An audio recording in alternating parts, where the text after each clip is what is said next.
The Canada Games in Surrey was a thrill, especially having a son of one of the Green brothers there. His dad played with Holy Cross in Newfoundland, and I got to play against them in 1979. That reunion in Surrey 30 years later was special. You make lifelong friends from this game. Every trip I head to the QEH for treatment, Paul Shivery, who was another original fighter, he takes me in, and I drive by the indoor facility in Stratford. I see Bruce Norton's and John Diamond's name on it, and that building gives me happy goosebumps. A lift every time I see that, because that's progress. It was another dream in the 1990s. I enjoyed doing the column, and I made friends through it. I can recall tons of stories, some of them hilarious.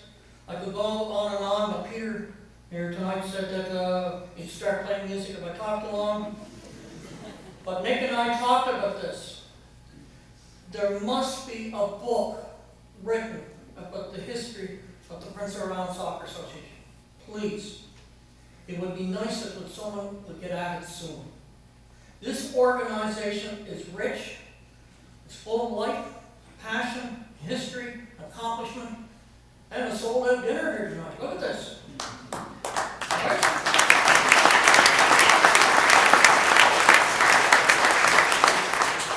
My advice on the book is fill a book full of names and stories. It will be a guaranteed bestseller. What a fundraiser. Doesn't everybody think about that? In closing, I did not do anything alone in Surrey. I had tons of help. I wish to thank the following Surrey builders: Shane McClure, Philip McIntyre, Albert Fogarty, Jim Campbell, B.B. Chopper, Kevin Stonefield, the Unit 4 School Board, Sheila Eastman, Brian Brown, Sean McPhee, Dylan Mullally, Spencer McPhee, Dwayne McCauley for supplying a beat-up band for a float at Christmas break. And that's how we got sponsorship. Alan Webster and Colin Lee were impressed with the float. Paul Chevery, Lori Bailey, Bob Fogarty, Robert Goshenreich, Sean White, Lynn Campbell McPhee, Shelley McDonald Lichty, Charlie Chevery, Noel E. McDonald, Karen Chase and Power, Arlene, Colin, and Alan I mentioned earlier. From across P.E.I, we couldn't do this alone. You can't be isolated. There was Wally Morrison, who from day one believed in us in 1986 when we were just getting the start. Tom Wallace, Andy Cameron, who was another believer. The Ray Hicken family, Vince Mulligan, Terry Allen, Ian Wallace, Jake Bartlett, Billy Skurin, Kevin McLaren, Warren Banks, Chris Wells, Harvey Inman, Ann McMillan Morgan, Sandy Pearden, Donnie Morrison, Neville McKittrick, Jim Chandler, Norman Tweel, the late Alan Godfrey, John Morrison. Thanks to two fellows that are here tonight, and all the police are here. Thanks to Bruce Norton and George Barna for showing us what to aspire to with a perfect free kick and header that first fall in 1986 at Spring Park Field.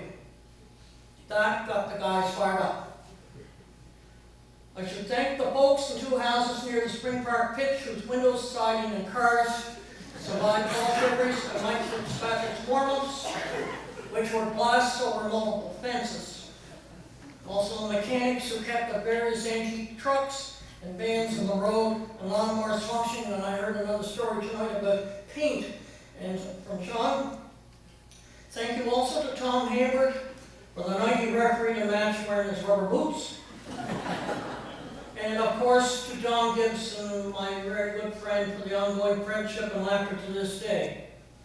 I remember one match had to be briefly halted by BB at Munns Road so the players, the referees, and the coaches could compose themselves from the laughter.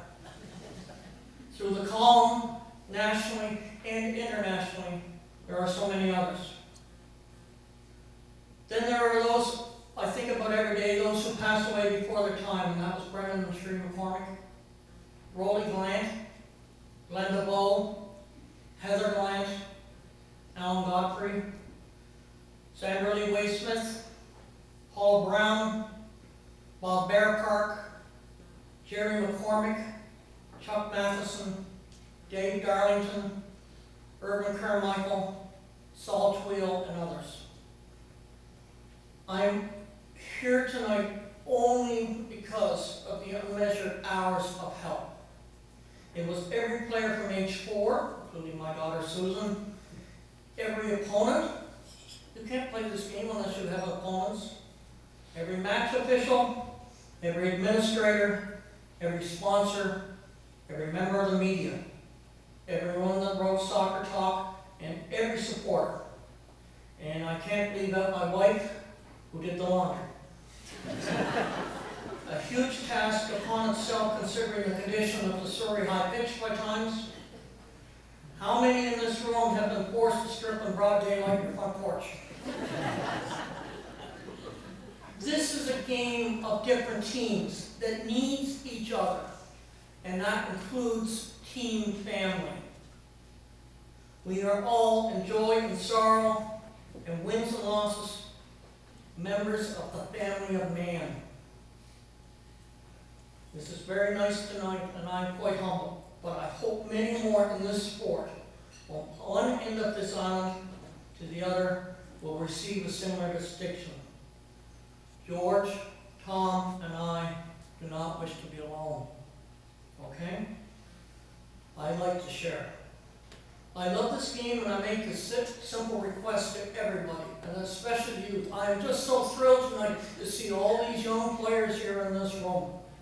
This is a huge difference from the award ceremonies, or like the ceremonies that we used to have years ago at the annual meetings at the Charlemagne Hotel.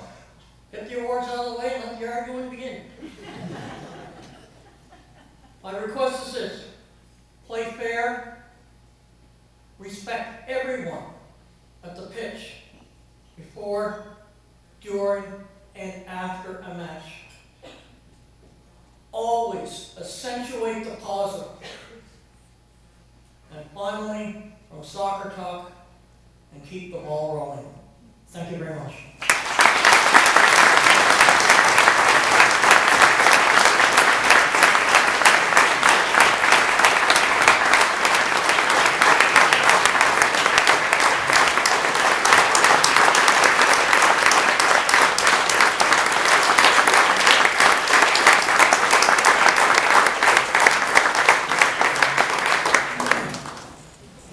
Thank you very much indeed, Waldron, for simply reminding us all